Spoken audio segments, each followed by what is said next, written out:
this car is the most honest car you ever see. It's been a dream ever since I've had it. The first time I heard that engine screaming, I thought, I gotta have one of those. For me, the cars have personality. What's great about a BMW Classic is the community that surrounds it. When you listen to that, that's why we're here.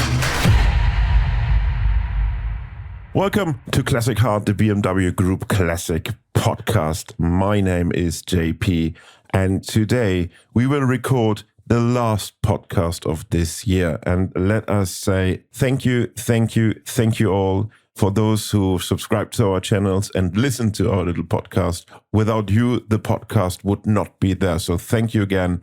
We also will be there back in 2024, so there's no need to worry. We produced a lot of podcasts the last couple of months, so there will be always a chance to have a recap and tune in until we're back on the 18th of January with the newest episode. For this last episode, we do something very special. We call it the Lap of Honor. So we look back to the Classic Heart year with some of our guests of previous episodes. So with no further delay, let's start into presenting them. On the starting line are Sreten, Eyilik, Anders Bilidt, and Emil Pourkian. And I can tell you, Gaby von Oppenheim will also join, but as a true racer, she is preparing her car. In fact, we have a little bit of a technical difficulty to onboard her for this podcast party. So hopefully we can manage that. But I think we should start now. And I would say a good morning, Sreten. Good morning, good morning.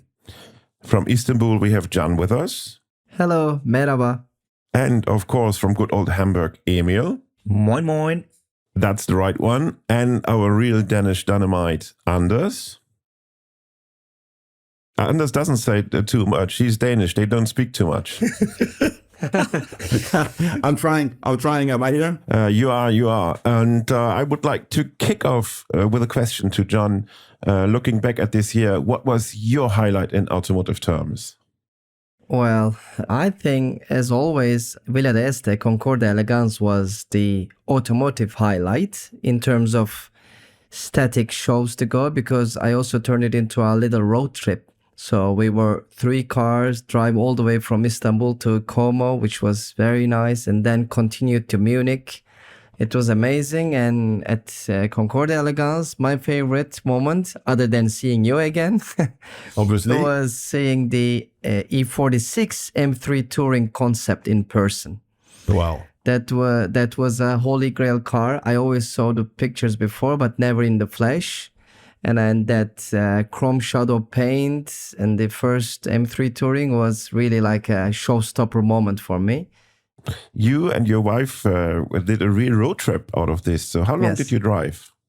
As you know, we ship the cars. We don't drive all the way from Istanbul. From Trieste, it was just half a day, like 500 kilometers, no big deal. But of course, we took the long way through the Alps and Dolomites a little bit. So overall, it was an amazing trip, yes. Mega.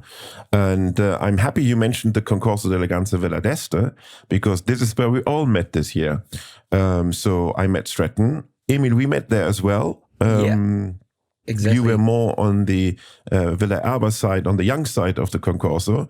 And Anders, didn't we also met? I'm not sure. Yeah, we did indeed. That was definitely my highlight of the year as well. There were many, but Villa Erba was definitely my highlight. Sreten, what was your highlight if you look back? I got married this year. Congratulations. Congratulations. Mega. Thank you. My condolences. Thank you. Thank you. Can is speaking out of experience, but he's the most charming liar. When you met his wife, you know that she is a real gem. Oh, I know. I know. I love her. But yeah, Villa d'Este was the highlight for me as well. One of the highlights, because it was my first time over there. Yeah. And seeing all of those cars in person that you would otherwise never see was just awesome. And then, of course, meeting all of you guys over there is I met Can, I met JP, and so many of you. Plus, we had a really, really amazing road trip in my M5. We went all the way down to Amalfi Coast, through Tuscany, and then drove all the way back to Lake Como for the event. To be honest, that's the way you should do it. Emil, for you. Yes. Besides the fantastic Rennmeister party in Hamburg you helped organizing last weekend. Yeah, I just wanted to say actually, if I'm allowed to be honest, it is the last weekend. You but, must be honest, please. But if I don't include it to the highlights of this year, I would say also the trip to Como, because there were so many things, not only with visiting or seeing so many nice people in Como, but also for being part of a nice journey of Khan, which is working at BMW Hamburg, and which towed in a BMW X7 his BMW E21 and his BMW E9. So such a crazy guy to drive from Hamburg to Como. Just to say, both cars were there. And also, to be a part of the first Hofmeister merch. I mean, you mentioned Villa Erba on Sunday. Yes, we had the honor to sell or show the people that the Hofmeisters family is also willing to do something with fashion. And it was really crazy. Within 60 minutes, 61 hour, JP, we were sold out. So we had nothing from the M1 design, which Sophie from Studio Sokyu designed for us. And it was a very nice compliment. That's the best. It's like the applause. If you organize something and it's sold out within minutes. Yeah.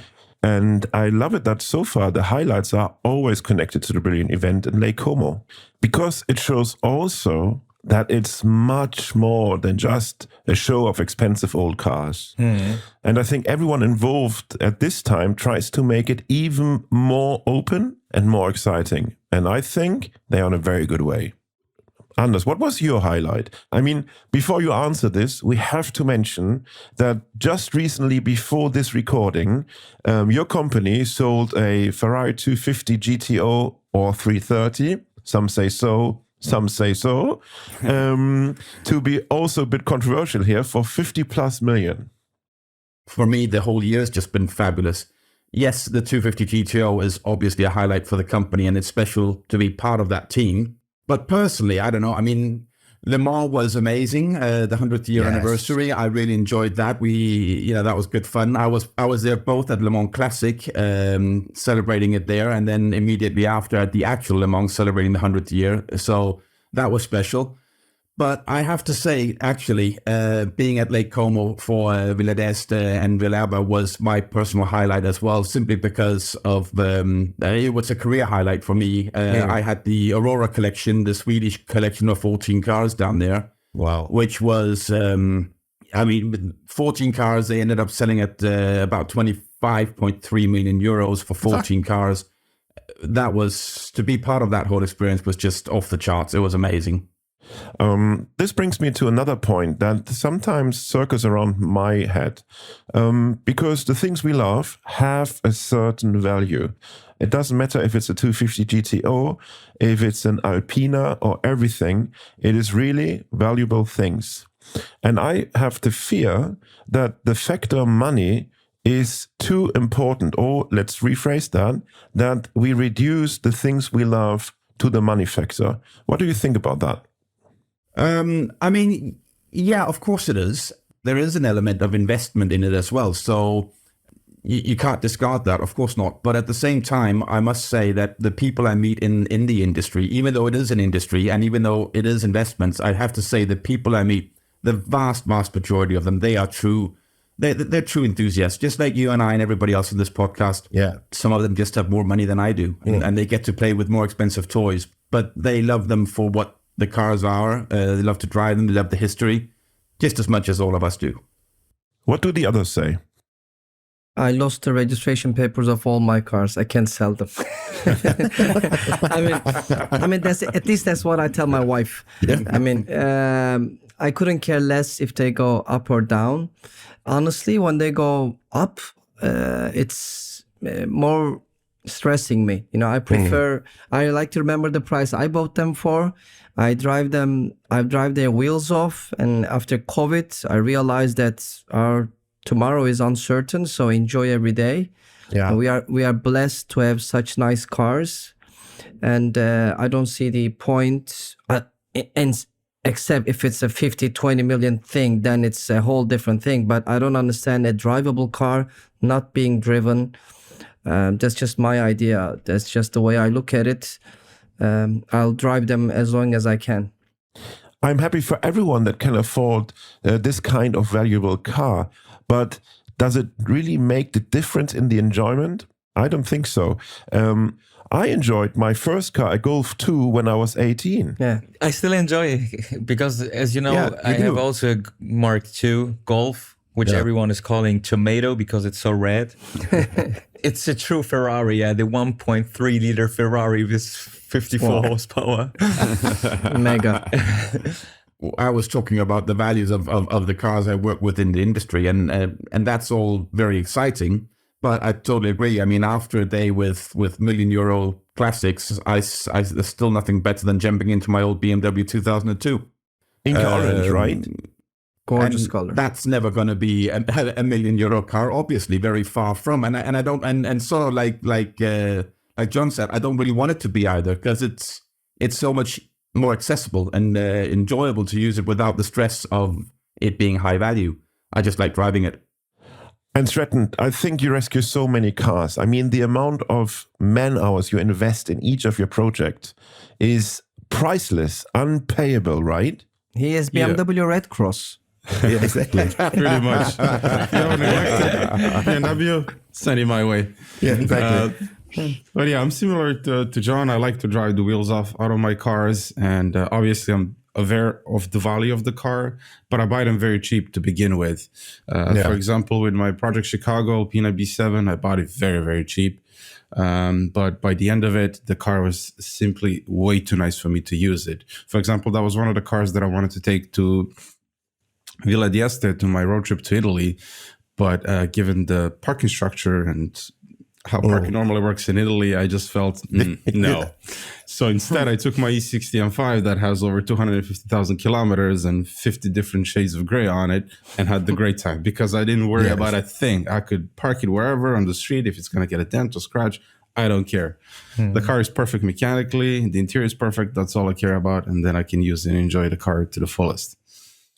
And I remember, Jan, when Marie and I visit you in Istanbul at Driven 34, I mean, your cars are absolutely impeccable in condition. Absolute fantastic. Thank you. But then you see also that they are driven. And I love this because it's the name of your garage. So Exactly. that's the thing you should do. I think that's the charm of being a car guy. I mean, a brand new car is already a brand new car. But if a car has 100,000+ kilometers and if it still looks fresh, then you can call yourself a car guy. I mean, then that means you took excellent care. Yes, you drive like an animal, but you take care of like a person. So, I mean, that's something you can be proud of.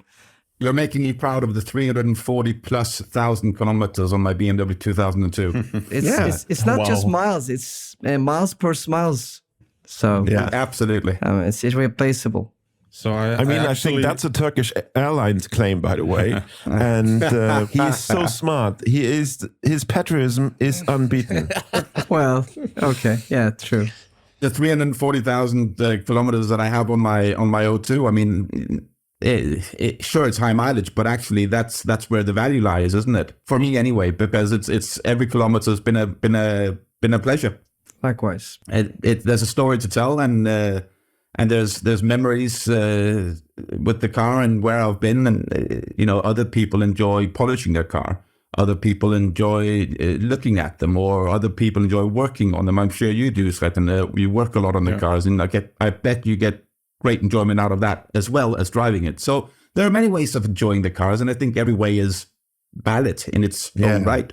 And if I may say something there, I think we are very lucky that our brand of preference, which is BMW in this case, is the perfect tool for this everyday, understated, if you know style brand. Mm-hmm.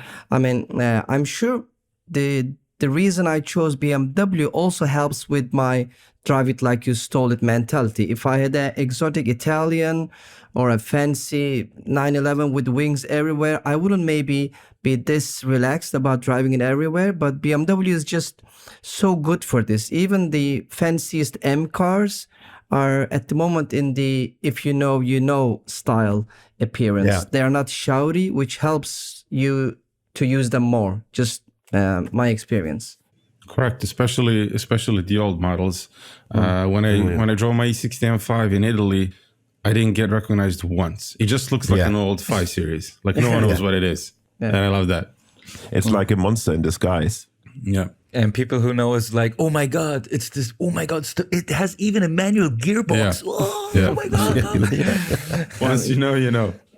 Yeah, but we're getting there though. It's getting more and more famous. Sure. And I think, Sreten, this is why you are so successful in what you're doing, because they understand that there are so much more than the obvious choices. And I really love that. I really love that change, that we are in a phase where everything changes a little bit into that direction. I agree. Yeah, indeed. And they are very under the radar. You should see the looks I get when I drive a green E36 M3 around. It's like, is that the peasant option? Why did you get green? And like, Yeah, exactly. Like, this is a GT. Nice body kit. Yeah, nice body kit. This is a GT. They all came in green. Okay, whatever you Then say, you have bro. to stop and explain it's a special car. I'm walking around with the brochure of the car. Probably just a cheap wrap. Exactly. yes. Taste test, by the way. Yeah. I love E61 M5. I wish I could get one, but they don't have they don't exist in Turkey. Speak to Sreten. He will organize you one. There was one recently from Madrid. It's an E60 M5 with a blown engine. E61 M5. And I'm still thinking about it. Please go ahead. That's one of my ultimate dream cars as well, because I'm a big fan of fast tourings as well. Fast that's tourings are the best. Precisely what I'm doing with my Project Rottweil E39 530i. I just supercharged it. It's making around 290 horsepower. Mega. But when the spring comes, we have big plans for it. It's going to get a different intercooler, different transmission, different supercharger pulley. And when all said and done, it's going to make around 370 horsepower, which for a 6-cylinder 5 Series. Get the E61 insane. from me, Sreten. Get it. And take everything from the sedan and put it there with the manual and everything. Oh my. No, I could never do that to Project Rally. But I would build something special if I get that E61. And I'm thinking I have a spare DCT gearbox from the M3. That could be interesting as well. People prefer 8 HP, by the way, which they say is a better transmission at the moment. Most of the swaps I hear lately, they're not using the M3 DCT anymore. They are using the 8 HP from the F10 M5 or something. I don't, or from the M4, the new generation, which is easier. But you know better than me, of course. Yeah, I mean, 8 HP is so popular nowadays because it's a great transmission. And I'm actually planning to put that in my Alpina B10 because it has an old 5-speed automatic gearbox, which is just awful. Yeah. So with the 8-speed, I think it's going to be something really special. Super. I really enjoyed the whole YouTube video. Really, like just driving thousands of kilometers with an open window. It's just So that's the spirit. I mean, your misery pleases us. Yeah. Well, thank you. That's fun. But that was a lot of fun. When that car got offered to me, I didn't realize how rare it was. It's a 2002 Alpina B10 V8S, and they only made 43 of those in touring variant. And of course, it didn't run for since 2016, 17. So I thought instead of doing the usual, ship the car over here, then inspect it, fix it, why not fly over there, do a little service and drive it and have a fun road trip? And it was just amazing. Driving through 6 countries with a car that actually did awesome. And it wasn't on the road for so many years, but it didn't miss a beat on the way back. We need to give a little bit of a background because Sreten's BMW rescue and repair projects are on YouTube, and you can follow him. If you don't do it. The channel is called M539 Restorations. And the video we are talking about is called I Found the Rarest BMW Touring. And you brought it home, Sreten. A few small issues, windows and stuff like that. But who needs windows? Yeah, but windows, that's kind of normal. I drive my 2002, there's no aircon, so everywhere I go, it's windows down. I drove from Copenhagen to Le Mans Classic and back home again, and that was windows down the whole way. But this was funny. We just finished signing the papers, the sales contract with the seller, and it was like 2 kilometers from his house. The window just went down. He's like, decided, now it's the time I want to quit.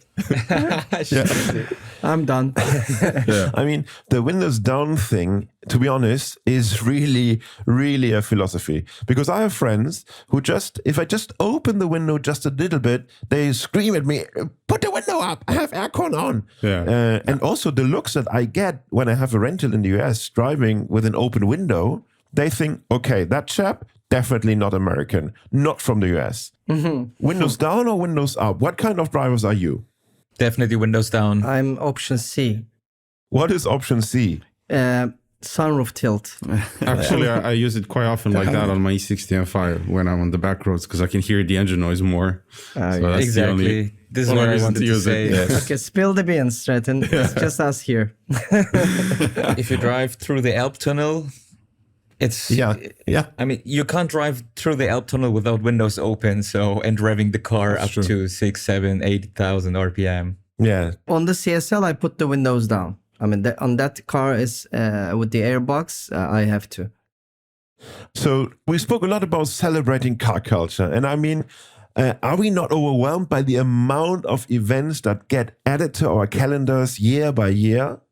I mean, it shows that there is a strong enthusiasm for our hobby, and it's obviously purely a good thing. But you are right. I mean, I'm sure we're all having to not go to events that we actually wanted to, but we just have to prioritize something else. Well, we are spoiled for choice. I mean, I prefer old school stuff a lot. As you know, last year we were together at Retromobile, which I'm planning to go again this year.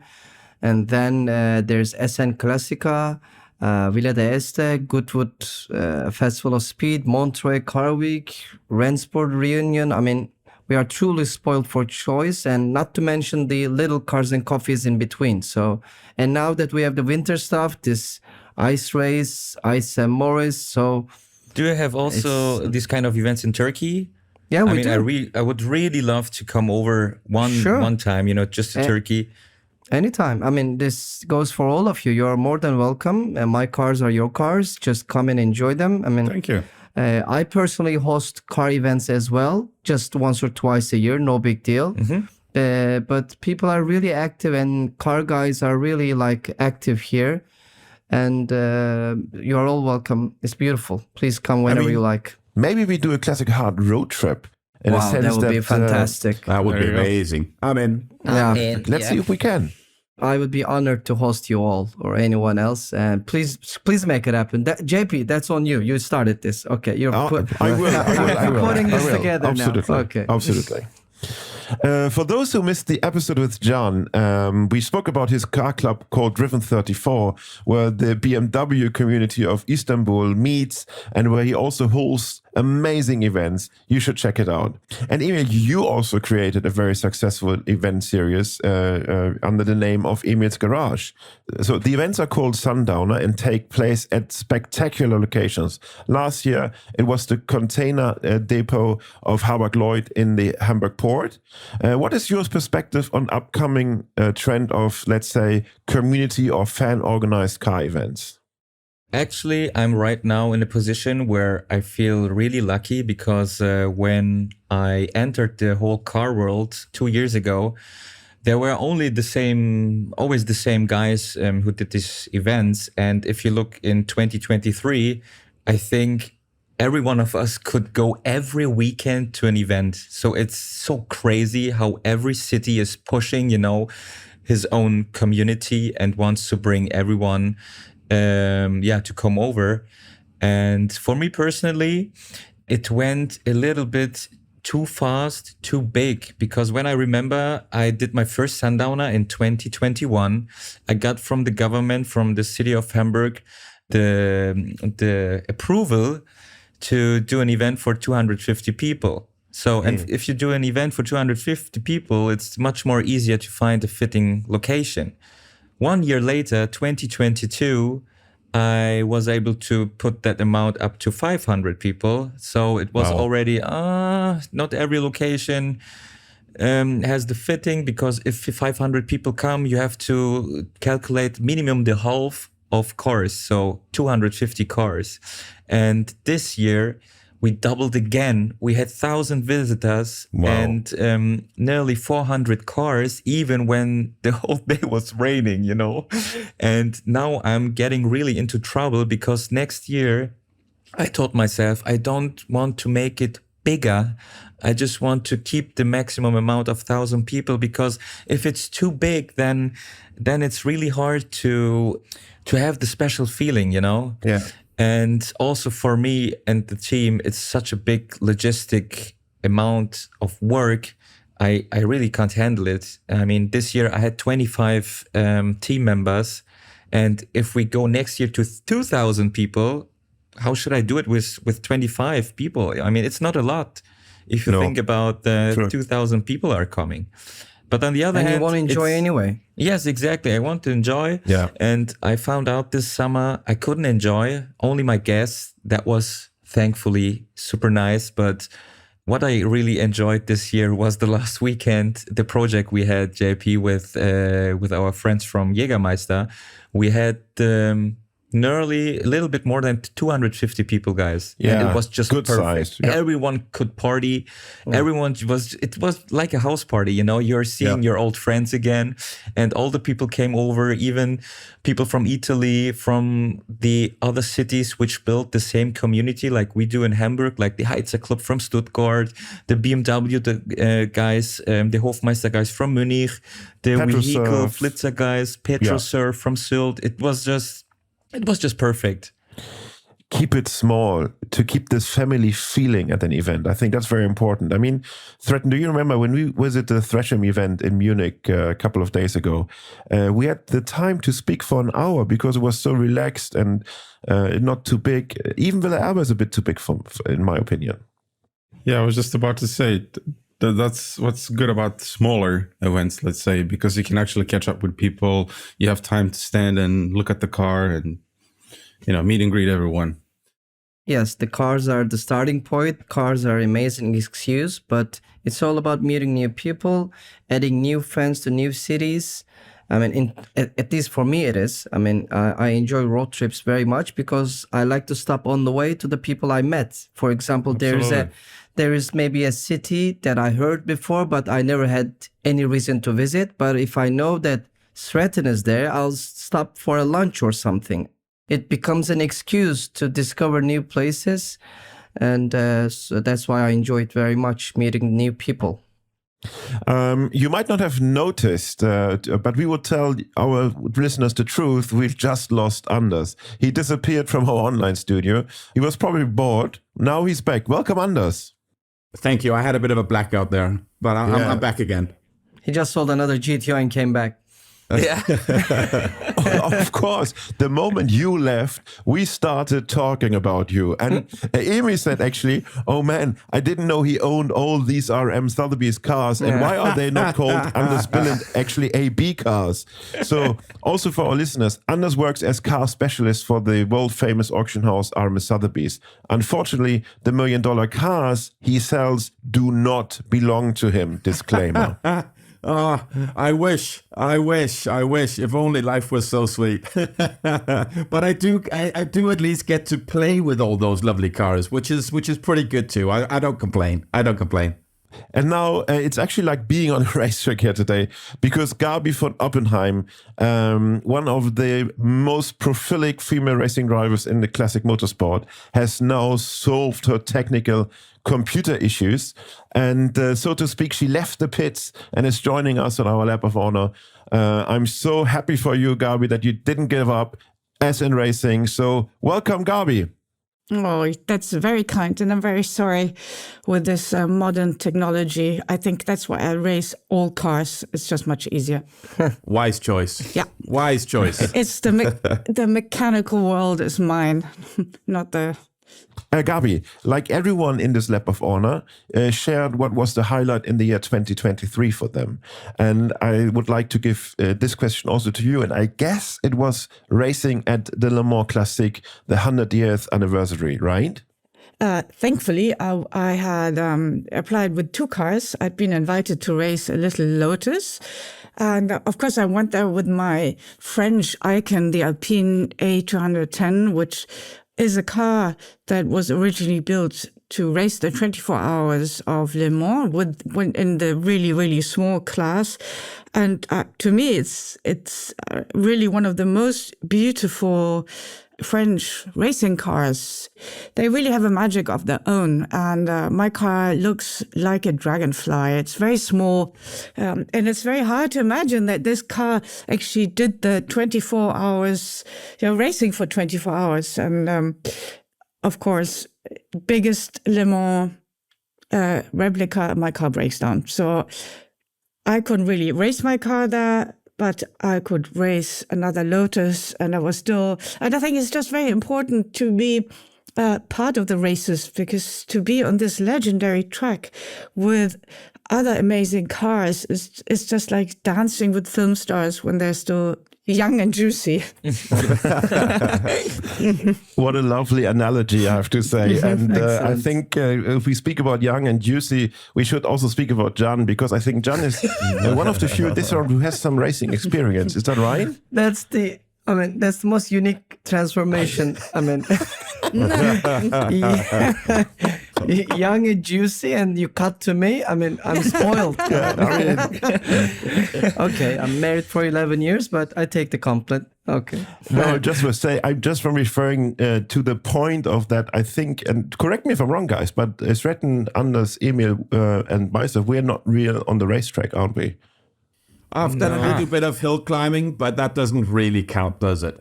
It does. Definitely it does. I think, okay, then I include Anders in the young and juicy part of this conversation. That'll be the last time in my life, probably, but I thank you. Yeah. Well, I've just done 10 laps of the Nordschleife this last Sunday with my E46. So that's actually... Wow. Yeah, Sweet. so that's actually one area that I want to improve myself. I want to sharpen up my track driving skills. Obviously, I have no experience whatsoever. So I started building my former daily driver E46 325i Touring, which is now a 330i with a 6-speed. And I did a whole suspension, bunch of upgrades, and basically I want to turn it into a track car and Ring just go tool. to Nürburgring. Yeah. And just learn how to drive fast on the ring. Okie dokie, but then Can I we think continue? Jan, Can we continue from my juice, please? You were just there, and of course. you hyped me up and just left me there. Yeah, that's the thing of racing. Sometimes you're very hyped and then you end up in the sand. So no, but tell me. So you also raced a lot in your life, I right? did. 98, 99, and 2000. I raced in the Turkish Championship. And I do occasional track days here and there since 20 years. I have more than 200 laps in Nordschleife, Sreten. And don't ask Gaby how many laps she has, because she has a house 20 minutes away from the Nordschleife. There you go. I won't. I'll You stick to called my for juice. it, Jan. No. Called for it. You called for it. Yeah, I know. I asked for this. Watch out. Yeah, but Gaby, I'm traveling 2,000 kilometers for it, so give me some slack. I mean, it's, for a Turkish guy to come all the way to Nürburgring, Nordschleife, it's something. I mean, at least yeah, that's... totally. I agree. So, I mean, That's very brave. Yeah, thank you. It's been 20 years since I did anything super official, but on and off, I love being on track very much. And I still take driving lessons, racing lessons to keep my reflexes sharp. But of course, nothing compared to Gaby or any other pro driver, just in amateur sense. I love being called a pro driver, which is... I mean, when we speak about racing, so everyone here, what kind of races do you passionately follow on TV? None. I'm the same. None. Well. I like to. I go there to spectate. I mean, I was at Le Mans Classic as well, only as a spectator, and I love going to all sorts. But basically, historic motorsport for me. Modern stuff doesn't do quite as much for me. It's probably partially down to the sounds. Just old cars sound better, and they slide more. They're more alive, and I find it more interesting. But I don't watch it on television. I need to be there in person. You get the smells, the whole atmosphere. It's the full experience. I only follow the ones that I know a driver involved. Like if I know one or two of the drivers, I'm to root for him. Then I'm in. For example, Toprak, maybe Razgat Leoli from WBS, SBK, Superbike. But if it's otherwise, I'm only there for the drama. I mean, I should know something that those two drivers don't get along. This will be a hectic race. Then I follow, but not for sportsman-wise. I'm there for things to go bad. So Yeah. I mean, Okay. demolition derby. Yeah. How about the others? I spend so much time racing. I don't have time at weekends to watch any other races, apart from the fact that I find watching them extremely boring. And I also totally understand anyone in my family who refuses to come to my races. I think rallying is really, I think they should cover that more. That would be really interesting to watch. That's wonderful. Emil, what about you? I had the honor to be already, I think, 4 times, thanks to Derek Room from Flitzer Club, to be in Goodwood. And it was just an unique experience. And I had nothing like this in my life. Just to be in the paddock, to see all the race drivers, to talk to them, then to see how they aggressively drive all the rounds and fighting for their position. I think the Munich Gentlemen's Club, I don't know, there is Drivers Club. Yeah, they booked the weekend in Monza. That was also a very unique experience, to see all the cars live there, to get in touch with the people, the sound, the BMW 2002s, the 964s. Yeah, My God. I'm really missing By the way, it. I love track days, by the way. Whenever I visit a new city, I look up if there's any track days around, and I love attending track days because it's best of both worlds. You enjoy the track, but you're not committed to a team that you have to be there for the whole weekend. You just in and out. But watching on TV, it's not there anymore. And I just was wondering how you feel about this. Why is this magic somehow gone? Is it because we have too many choices to see things in real life we like? Or is it just that it's too commercial? Or what do you think? I think it's just very boring to watch because there isn't much action. You hardly see anyone overtaking. And it's the whole setup of the Formula One with... I think it's something so far removed, the discrepancy between the observers, the spectators, and the people who are actually active in the sport. It's just from another planet. So you cannot, it's not like tennis or golf where you can identify with a sportsman. And I think that's a problem for me. I mean, nevertheless, Formula One is at its peak of its success in terms of viewers. Don't forget that, right? I mean, the whole thing, America is now into Formula One fever thanks to a certain Netflix series. But I don't feel it anymore. It's very strange. I personally think it's too sterile. I mean, it's too politically correct. It's too proper. I'm an 80s kid. I remember like Prost-Senna battle, and like after interviews were almost as exciting as the race itself. Those press conferences, people throwing their hats off, another guy talking shouting from the back. I mean, I know asking for drama is pathetic maybe, but it just brings excitement. I mean, that's what I miss very much. I mean, 3 years ago, this last race with the Hamilton and Verstappen, it was so edgy, but the interviews, it's like nothing happened. It was very disappointing. I want to see the real passion of the drivers, not politically correct, like properly speaking, robots driving cars. We need more Raikkonens back in Formula One. Oh man, yes, very well said, Kimi. Well absolutely said, Kimi. True. Yeah. But I think it's also just the aesthetics of the whole thing. I mean, in the old days, you could relate to the cars. I mean, you had BMW 2002s and Ford Escorts, which were frankly not massively different from the ones you found on the road. And I think also the aesthetics of I mentioned it before, but they slide. The modern race cars are so technically advanced, which is, of course, from a technical perspective, great.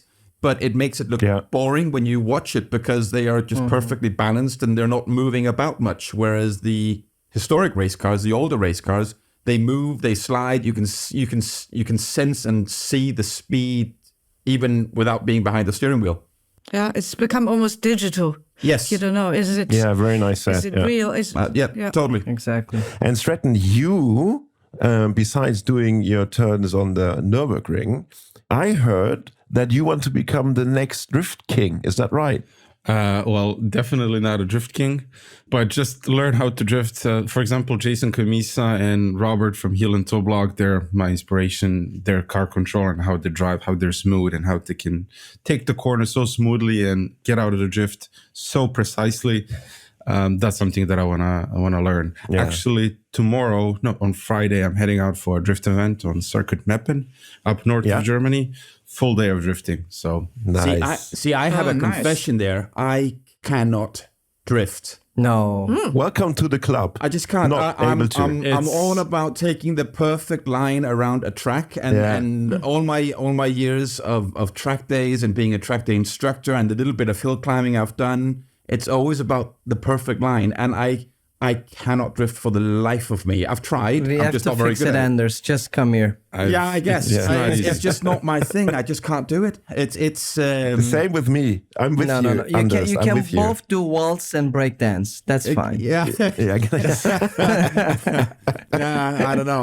I'll have to practice. I think I'm more of a waltz man than I'm a breakdance man. Okay. Yeah, that's absolutely right. But I think we can all go in training with John and Gaby. I think they will organize a track day for us. Yeah. well, there you go. With pleasure. My pleasure.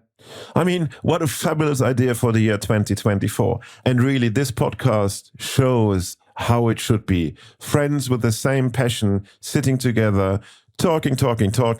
Crazy ideas come on the table, and then you just make them become reality. And in this sense, thank you very much for joining us in this stressy pre-holiday times. Gaby, Sreten, John, Emil, and Anders, to find the time to join our lap of honor and sharing your enthusiasm and passion with us. And the next episode, after we are all relaxed and started perfectly into the next year, will be January 18th. And also, of course, a big thank you for those tuning in and listen to us. And if you liked what you hear this time, and if you not have done it, give us a 5-star rating, because everything is about the rating in our algorithm world. Also, please hit the subscribe button that you don't miss any of our future episodes of Classic Hard. And I hope this little get-together inspires you also to learn more about the things we talked about in the episodes with Sreten, with Jan, with Emil, Gaby, Anders, and all our 30 plus other guests. I cannot stress that enough, how many great people have already joined us for this. Thank you on the technical side, the sound engineering team, Alex and Marcus, and of course, Friederike von Königswald, who is the mastermind of content that helps us everything sounding well, and the content is also interesting and is kept interesting. And of course, thank you to Robin, who holds all the ends together. Without all them, this would have not been possible. And it's just for me to say, I wish everyone a good start into the next year. Have a nice festive season. Take some time chatting with your families. Chat about cars with your family, maybe, to get new people inspired. And again, have a great festive season and a good start into the next year. And I can't wait to see each of you in 2024. Thank you very much, everyone. Thank you, JP. Thank you. Thank you, GP. Thank you. Bye-bye. Bye.